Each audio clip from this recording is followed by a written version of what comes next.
Then we have a question from Dixon. Dato, let's say we are just starting out. What's the first watch we should be aiming for? Okay, I think that goes back to the answer where just when you asked, those below 30,000, right? I think that if they have a budget of below 30,000, there's only two brands, Tudor and Omega, and I will still bank on Tudor. The reason why my heart follows Seamaster is because of James Bond. That's purely because of my. That's purely because Which of Seamaster, the new one, the No Time to Die one? Okay, you see, for all the Rolex, sorry, for all the Omega Seamaster that get associated to James Bond, if it's a numbered limited edition 007 Seamaster, the price eventually went up. So I will go for that one. Yes, but if you can get the current so-called Seamaster, the one with there's a blue color, there's a black color, there's a white color, there's a blue color. That one is selling about 18 plus thousand. My answer is it is a superb watch. The in-house movement itself even comes with the meta protection. With that type of price, my answer is yes, it is a very, very nice watch. But again, if you are purely looking at you really want to be safe and you want to make money, then you might want to go back to Black Bay, the BB58 or the 41mm. Yeah. And Okay. Tudor has made great progress. Now all these engines are in-house compared to those days are ETA models. Yeah. No Panerais? No, not at all. Well, I think Sorry, no. from the grey market, Panerai is a good deal, right? If you buy from grey pre-owned.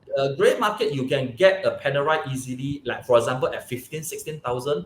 But again, a 15, 16,000, you can get a Tudor Pepsi or you can still get a Black Bay 58. So I will still go for the Tudor. Right. Right. Yeah, So yeah, let's do the last category here, which is 100K and above to 500,000 ringgit. Okay. Obviously, I think Nautilus is out of the range already. So yeah. 100K to Okay. 500,000. Would you say Half Jumbo a, falls in there? half a million, I can still get a pre-owned Nautilus. I will still bet on the Nautilus. If half a million, I will still bet on a pre-owned Nautilus for sure Okay. because my target for Nautilus is going to be 800,000. So I will still go ahead with a Nautilus. But I always tell people that Daytona will hit a 200,000 mark, and the Royal Oak, the Blue Down, the 15500, that will actually hit eventually a 250,000 to 300,000. So you see, these three models, also what these few brands are comparatively. So if today, if you are thinking that you're like what you mentioned, you're getting a Royal Oak, not the offshore, the Royal Oak, now it's selling about 220, 230 for the blue face. But there are some buyers who they like to compare. It's like, look, the Royal Oak itself is a watch with a date. The Daytona is a chronograph with a function. And usually people don't use the function, trust me. So they will compare, it's like, wow, why Daytona is at 170, 160, and the Royal Oak is at 230. So people, Chinamen, Malaysians or whoever are people who buy, they will find that, why not I'll go and get a Daytona comparatively. So that's why the demand for Daytona itself is more. So one day when Daytona move up closer to 200 grand, and then people will start thinking of why not I get a AP, because the AP brand itself is definitely higher level, one notch above these are Rolex, and this will push the price of the Royal Oak up to maybe close to quarter to 300,000. When it hits 300,000, then actually the Aquanaut itself will start moving. When Aquanaut itself it will start moving, it will actually push the price of Nautilus even higher. So it's all I just want to comparative. ask you this in regards to this, right? Why do Mm. you bank on Patek Nautilus? By the way, Aquanaut is also a Patek. Why do you Yeah. bank on Patek Nautilus and not AP's Jumbo? Because they're discontinuing it for next year. Uh, First of all, this Patek Philippe, they have actually announced that they have discontinued the 5711. And we have actually saw the price of the new Olive 5711. The price itself is asking for about 1.3 million, which is three times or close to four times of the retail price, right? So it is actually, you can see that the Olive price is at 1.3 and the current blue color price is at about 600. So the difference between the green color and the blue color, the gap is too huge. So eventually they will meet somewhere in between. So my investment is sort of like guaranteed, where I know that the blue color will eventually get closer to the green color, or the green color will eventually drop down lower to the blue color, which Yes. I don't think so, because they already announced to the whole world that they are discontinuing the Nautilus, and they are closing down a lot of their boutiques, right? They are closing down a lot of boutiques because they want to fulfill the orders. This is what they say. But let's imagine if they close out the boutiques for the next 3 years, and if they come back after the next 3 years, automatically the price of a Nautilus, if they relaunch that time, it will hit $1 million. So I think that the Patek Philippe itself, they have a very good story, and they have very proper planning and branding itself. So if you ask me, I would still bet in Nautilus rather than the APs. We Yeah. have a question from Bridget here. If I buy a Rolex at the current peak price, is there a possibility that its value will drop? This is a very generic question. I need to know which model she is actually asking at. Like, for example, if you ask me whether I will still get a Daytona at 160, my answer is yes, I will still get. It is already at its peak. If you ask me whether will I get a Pepsi at 92,000 now, I will still get it because I think that it will go above 92,000. Yeah, so it depends on which model this viewer is actually asking. Okay, I think Yeah. that's fair point as well. So guys, if you're watching this and you're enjoying the show tonight, if you're learning something, so this is very industry insider sort of information. If you're not understanding a lot of terms like Jubilee, oyster, we're not talking about oyster that you can eat, yeah, by the way, just to be clear, right? Jubilee is not we're not talking about a train in London, yeah. So the thing is, all of these are very insider term, like, when Dato Michael was mentioning things like Batman, we're not talking about going and buying a watch with a Batman, like a cartoon Batman on it. That's a totally different thing, right? So Yeah. you can just search for it, like Rolex Batman, Rolex Batgirl, Rolex Pepsi, then you get an idea about what they look like. And I do this, Dato Michael, this is a funny thing that we did before MCO with my entrepreneur students. We will bring a lot of our students who wanted to do business to understand the luxury market by going to luxury stores in Marina Bay Sands, in Pavilion KL, and we bring them to luxury stores, and then we bring them to Rolex and have them ask for watches like the Pepsi and Daytona.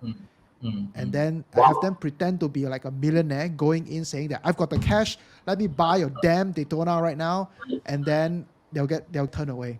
Yes, And you are it become a absolutely learning correct. lesson, because I think the psychology here is so strong. I think, Jonathan, you know about this as well. For a lot of people, especially in the luxury market, the harder it is for someone to get something, the more they want it.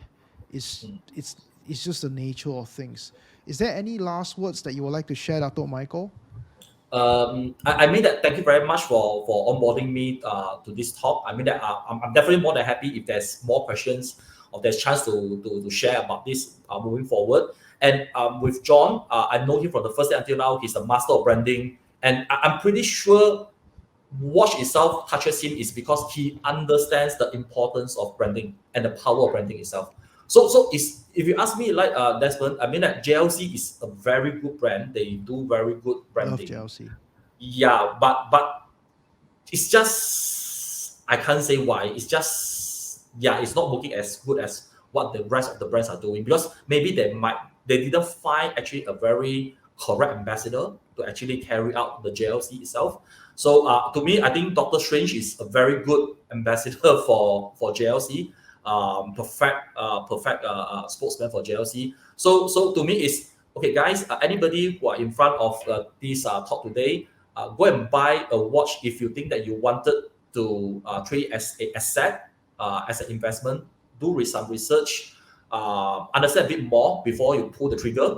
Don't regret it, because there are a lot of buyers who come to our shop at first who bought a FM.